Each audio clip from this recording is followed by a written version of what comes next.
So this is kind of a weird little topic, but it still speaks to my experience. I don't know if I'm going to put this out as Black History Month, but it is just part of my history. I have a history of being told by non-black people that they are more black than me.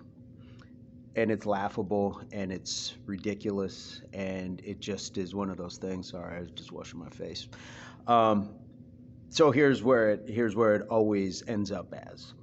These are the people who I've always said that there's a meter between intimidated and infatuated with people of color, and that needle will vary. And you can see it because sometimes the intimidated is they're kind of standoffish. It's the people who switch their purse to the other side, and then the infatuated. These are the people. I knew a guy who was white, and he used to use activator in his hair because you're just trying to be something so badly. And then you pick up certain vernaculars and slang and a language and all of these things that black people absolutely take part in, but that's not what makes you a black person.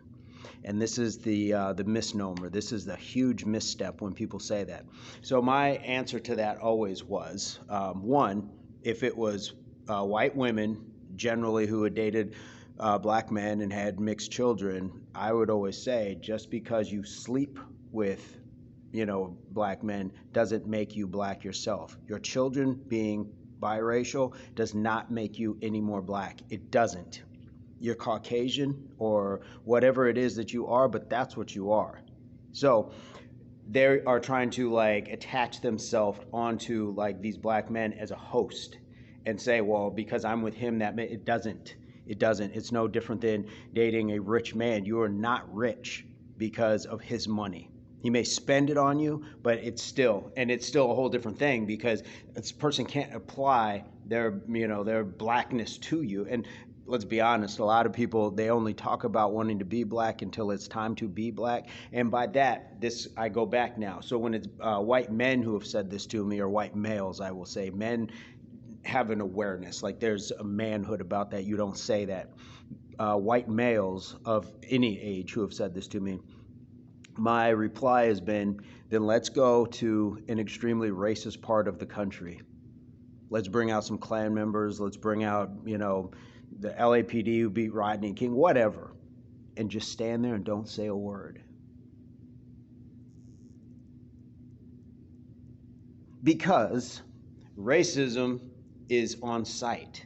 It's an institutionalized notion, but prejudice and that racism that comes from it, until that person, the white person, says, yo this or yo that, and then they're going to get called like an N lover or a race traitor or whatever else. But as long as they are just white on site, it's okay.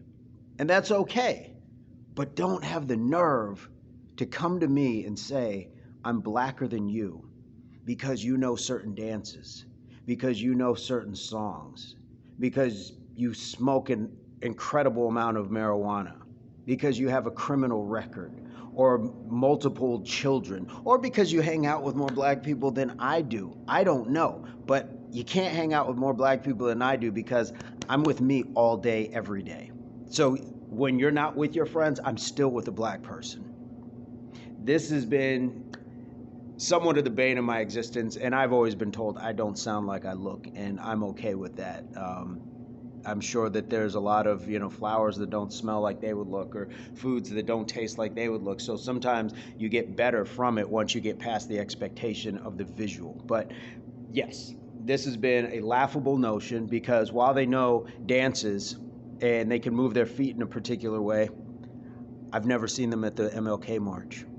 While they know song lyrics, I've never heard them recite Dr. King speeches, Malcolm X speeches, Langston Hughes poetry. Never heard that once. Never heard them tell me, aside from I'm blacker then tell me about black history. What do you know about this?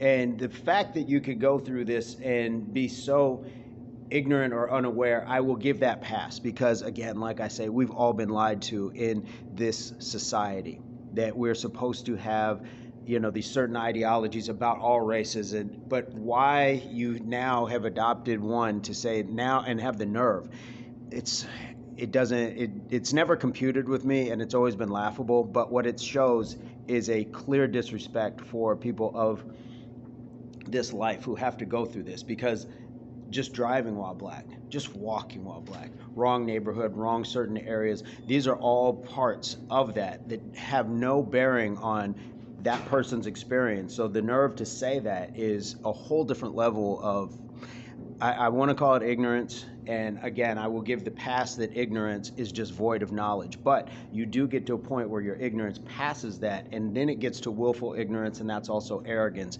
And that is the problem. That's where we're stuck at. So I'm going to leave it at that. But guys, just know your lane, know your role, and appreciate other people. We can celebrate diversity, but respect it as well.